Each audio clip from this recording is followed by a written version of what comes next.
Hi, Matt. It's a pleasure to speak with you again today. My name is Darrin Campbell. I am the president of Namibia Critical Metals. We are developing the Lofdal heavy rare earth project in Namibia, one of the largest deposits of dysprosium and terbium anywhere in the world outside of China. We are partnered with Govt-Backed, the Japanese government agency, and are moving towards delivering a PFS on our project by the end of this year. Darrin, good to see you again, sir. Right, okay.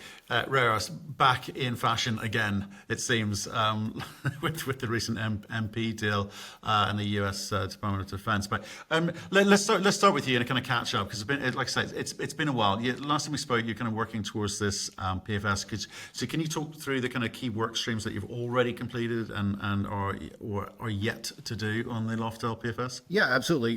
So over the last year, we've focused on pilot scale testing work, on flotation, and on hydrometallurgical test work to really de-risk and prove up our flow sheet.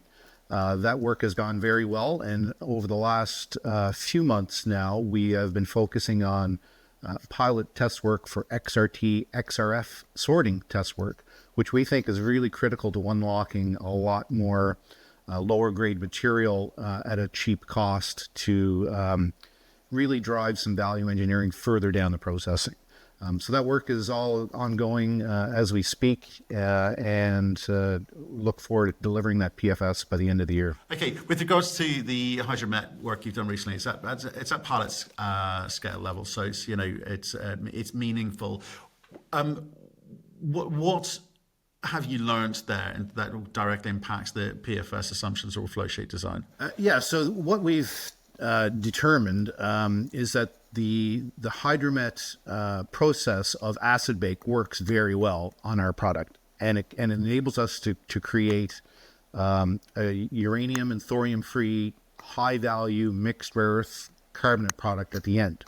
However, what we also discovered was that the usage of acids increased dramatically because of the lower grade at the front end of our processing. So what we've been focusing on now to drive down that OPEX is to increase the head grade going into flotation, which has a dramatic impact on the further downstream on the processing side. Right, but what have you done there? You've kind of removed the kind of solvent extraction, the thorium solvent extraction, but also the releach and rare earth precipitation, or the crude precipitation. Why did you feel that was necessary? What were the trade-off studies like? It really comes down to the flexibility of being able to send our MRIC product to another third-party separator anywhere in the world.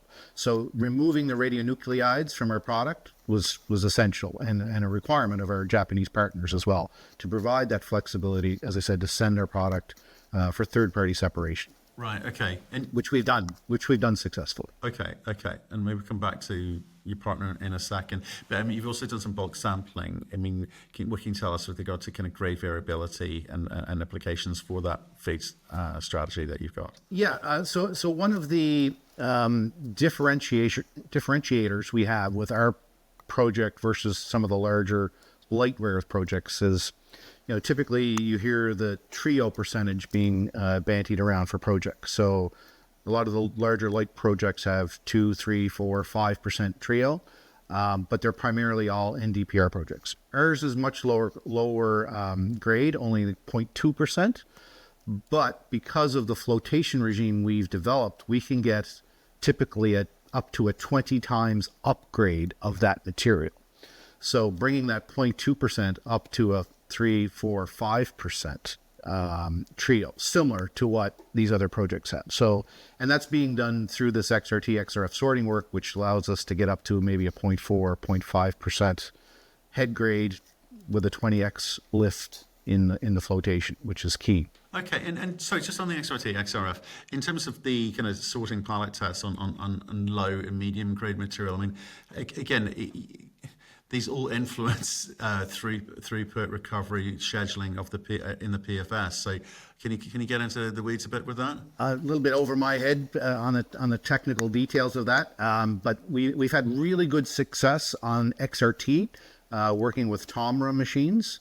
There's some new AI algorithm developments and technology over the last 2 years since we last looked at this program that have made a big difference, enable us to really make significant upgrade with lower losses on that head grade material. Okay, and just sort of reading through your material, that you've made sort of several references and several updates with regards to value engineering and optimization, a stripping ratio, feed grade, reagent consumption, etc., as earlier discussed.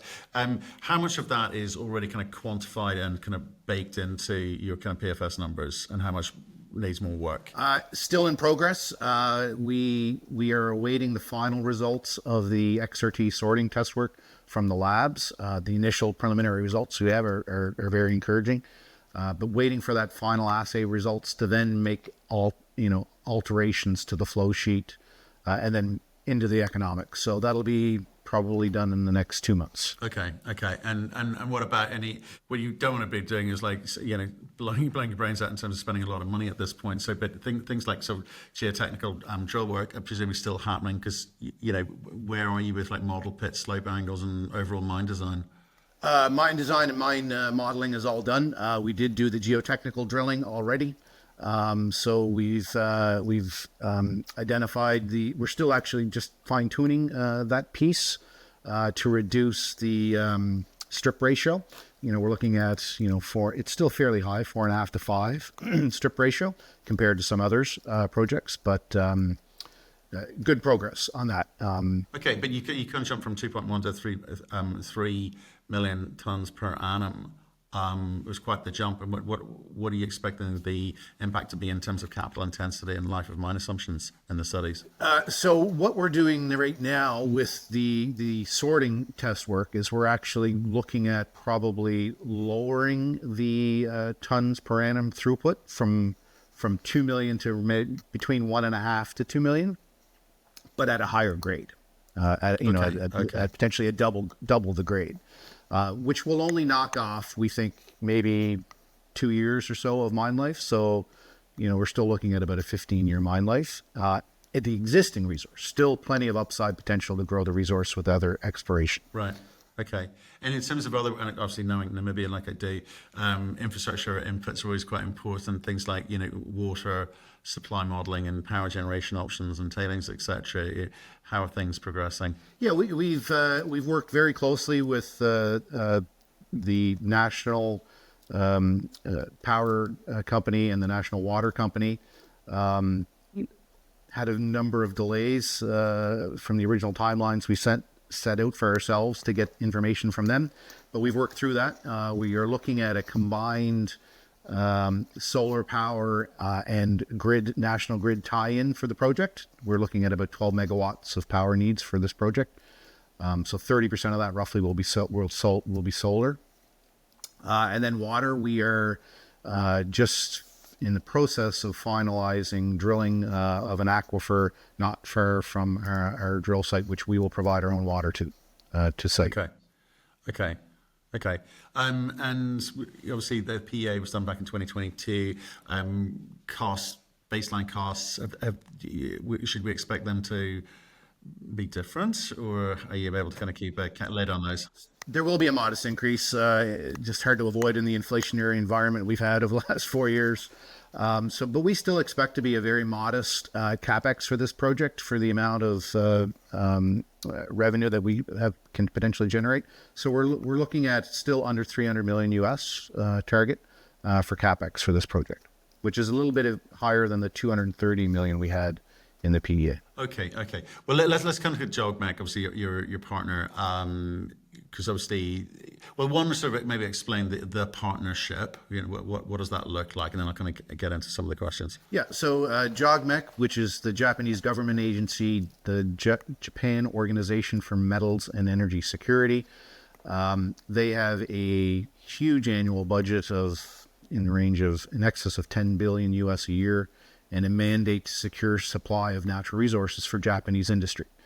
They funded Lynas over the last decade in excess of 300 million US to really launch Lynas into being one of the largest, if not the largest, rare earth company to secure supply of light rare earths for Japan. They have now turned their attention to Lofdal over the last 5 years to be a long-term strategic supplier of heavy earths, dysprosium and terbium. So they are earning up to a 50% interest in the project. They've currently earned 40% right now. We are probably another year away for them reaching that 50% earn-in by spending a total of 20 million Canadian. And then at that point, we have the flexibility, NMI does, to either participate at 49% or be diluted down to a carried working interest of no less than 26% and have the project fully funded by Japan, which is a fantastic optionality for our shareholders. Right. Okay. And anything else? I think I sort of vaguely remember kind of they can buy an extra 1% at some later date as well for a chunk of change. Yes. So once they reach the 50%, they have about 3 months to make a decision to buy another 1% for 5 million Canadian.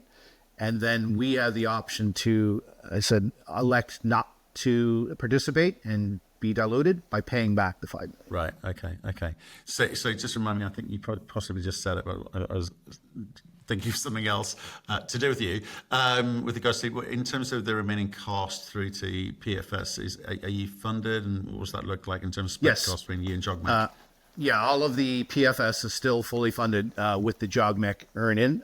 They're at about 17 million out of the 20 to earn 50%. So the PFS is still fully funded in that remaining $3 million balance they have to spend. Right, okay. And sort of, like, I'll come on to heavies in a second, because I think it's important for people to understand the difference between the lights and the heavies in the space, certainly if they're new to this. But with regards to conversations with Japanese industrials around offtake since JOGMEC jumped aboard. I mean, have there been any at this point? Are they waiting for a PFS, or how do you get yourself out there? I guess is what I'm saying. Yeah. So JOGMEC's business model is essentially to get involved at the early stage of exploration and development projects, then bring in a Japanese industrial company to take over or participate with them in the venture and moving it into production. We have had many meetings over the last 3 years with about a dozen of the largest industrial companies in Japan that you would think be interested in the rare earth sector, all of which are following our project very closely.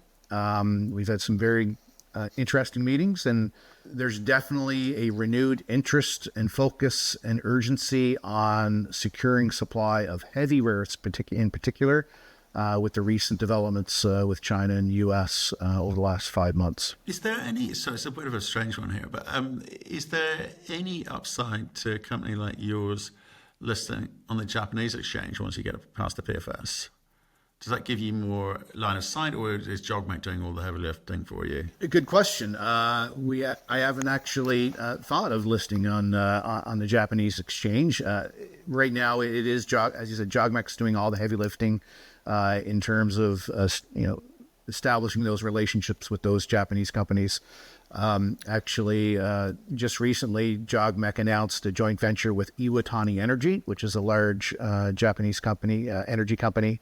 They partnered up to do an investment in Crux, which is the French rare earth separation company. And they are actively looking for feedstock of heavies for that project going forward. Okay, so basically the JOGMEC partnership relationship is a mechanism to, I guess, help you deal with the kind of broader financing capital market conditions where a lot of explorers have been dealing with over the past 2-3 years.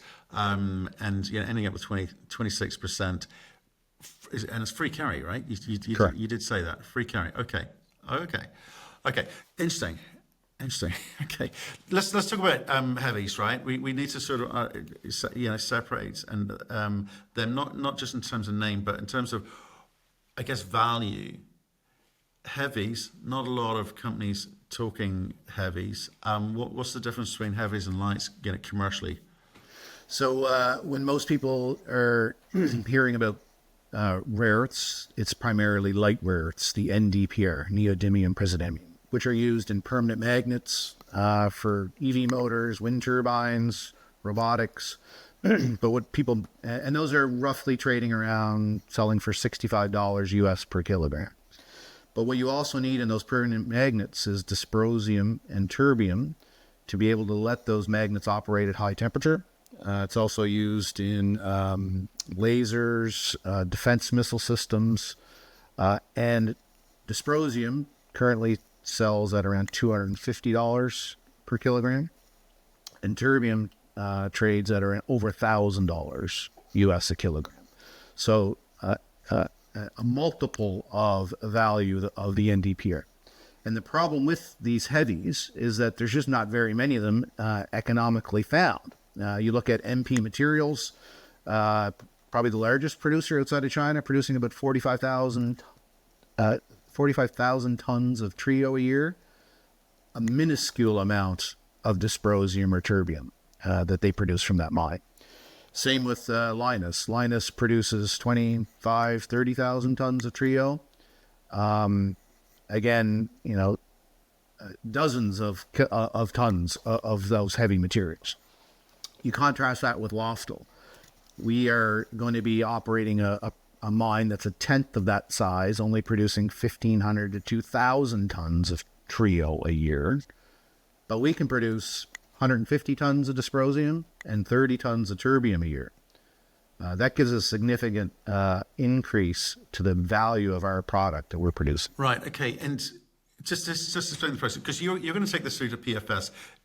You don't need to take it any further, quite frankly, to have the option to get the 26% carry. Is that right?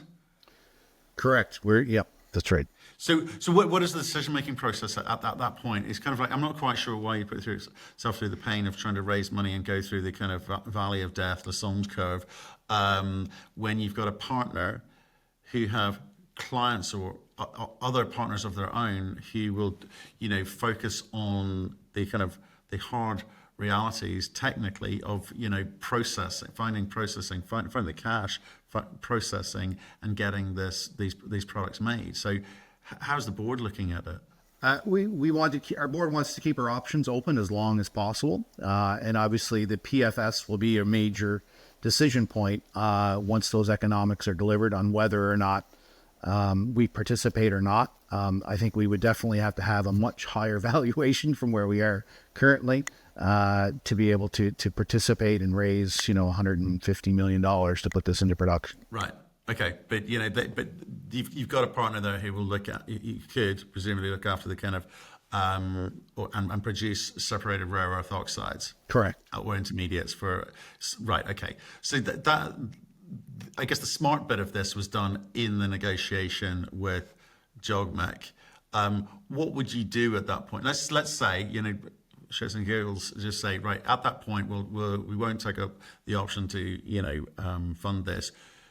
Have you got other products in the portfolio that you could look to? I mean, what do you do at that point? We don't at the current time. We used to have a suite of other critical metals, precious metals projects, which we've just finalized selling off, and our focus is entirely now on Lofdal and delivering it through feasibility and getting us to that critical decision point and bringing in an industrial partner from Japan. How do you value yourself, or how does the company get valued at that point? Because I guess there's two things there. Is one, if you can establish a value, does Govt-Backed just take you out completely, go 100%? Or two, does someone else come in and pick up your 25% and go on that ride? I'm just trying to think of, if I'm investing in Namibia Rare Earths, what are the exits? What are the potential exits? Yeah, well, those two exactly that you described, I think are definitely at the top of the list. Either, essentially become a royalty company and collect a dividend check, or be bought out by Govt-Backed, a Japanese industrial company, or another third party, potentially. This project has the capability of producing, depending on where prices go, of rare earth prices go, anywhere from 120 to 200 million a year in revenue on just 2,000 tons of TREO production a year.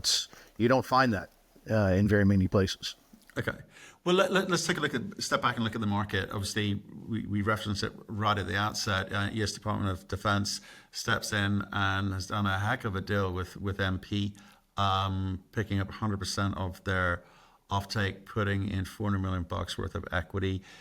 That's pretty punchy. Critical minerals finally means something. Absolutely. And one of the most important pieces of that news release that came out for me was the floor price that they established for NdPr, essentially establishing a 70% premium to current spot prices on NdPr. That has the potential to be rocket fuel for other projects, including ours. And I would certainly love to see a 70% premium added to the heavies, which are, really needed in order to make projects move. And I'm looking forward to that, hopefully.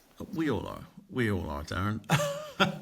Look, appreciate it. I just wanted to touch base with you because, look, I think I say it's back in vogue again, and I think with your model, you seem to have got a bit of upside to go, and obviously a partner which can make things happen with their balance sheet. So, Darrin, appreciate your time today. Stay in touch. Thanks very much, Matt. Thank you.